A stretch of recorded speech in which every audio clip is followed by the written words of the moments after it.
জাতীয় চলচ্চিত্র পুরস্কার বিজয়ী ঢালিউডের জনপ্রিয় মুখ পপি এবার নতুন একটি ছবির কাজ শুরু করতে যাচ্ছেন। ছবির নাম যুদ্ধ শিশু। মহরত অনুষ্ঠানে প্রধান অতিথি ছিলেন অর্থমন্ত্রী আবুল মাল আব্দুল মুহিত। এমনটি জানালেন তিনি। নায়িকা পপি জানালেন, বৃহস্পতিবার সন্ধ্যায় রাজধানীর এক অভিজাত হোটেলে যুদ্ধ শিশু নামে নতুন ছবির মহরত করেছি আমরা।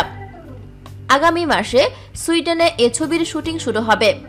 মাসুদ আহমেদের মুক্তিযুদ্ধ ভিত্তিক উপন্যাস অবলম্বনে নির্মিত হতে যাচ্ছে ছবিটি। এটি পরিচালনা করবেন শহীদুল হক খান।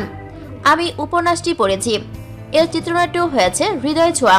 আশা করি ছবির কাজটি ভালোভাবে শেষ করতে পারব।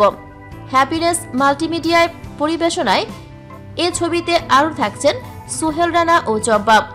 তবে একটি বিশেষ চরিত্রে শমী কায়সার অভিনয় করবেন বলে জানিয়েছেন পরিচালক। এদিকে পপির বিপরীতে অভিনয় করতে যাওয়া নাদিম আগে শ্রাবণ খান নামে ঢালিউডে কাজ শুরু করেন। গত বছর যৌথ প্রযোজনার একটি ছবিতে কাজ করেন। ছবির নাম গাদ্দার।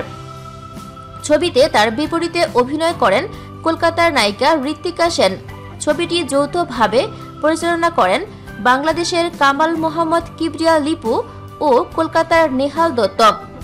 এই নায়ক জানালেন, শ্রাবণ খান না, তাকে এখন থেকে নাদিম নামেই বড় পর্দায় দেখা যাবে। এই অভিনেতা আরও বলেন, এর আগে আমার অভিনীত ও কালাম কায়সার পরিচালিত তোমার সুখী আমার সুখ, তোমার আছি তোমারই থাকবো নামে দুটি ছবি মুক্তি পেয়েছে। নতুন এ ছবির কাহিনী বেশ সুন্দর, আর ছবিতে আমি বেশ কিছু গুণী শিল্পীদের সঙ্গে কাজ করার সুযোগ পাচ্ছি। আশা করি দর্শকও ছবিটি পছন্দ করবেন। থ্যাঙ্কস ফর ওয়াচিং ভিডিওটি ভালো লাগলে লাইক প্রেস করুন এবং শেয়ার করে সবাইকে দেখার সুযোগ দিন। পরবর্তী আপলোড পেতে চ্যানেলটি সাবস্ক্রাইব করে আমাদের সাথে থাকুন। ধন্যবাদ।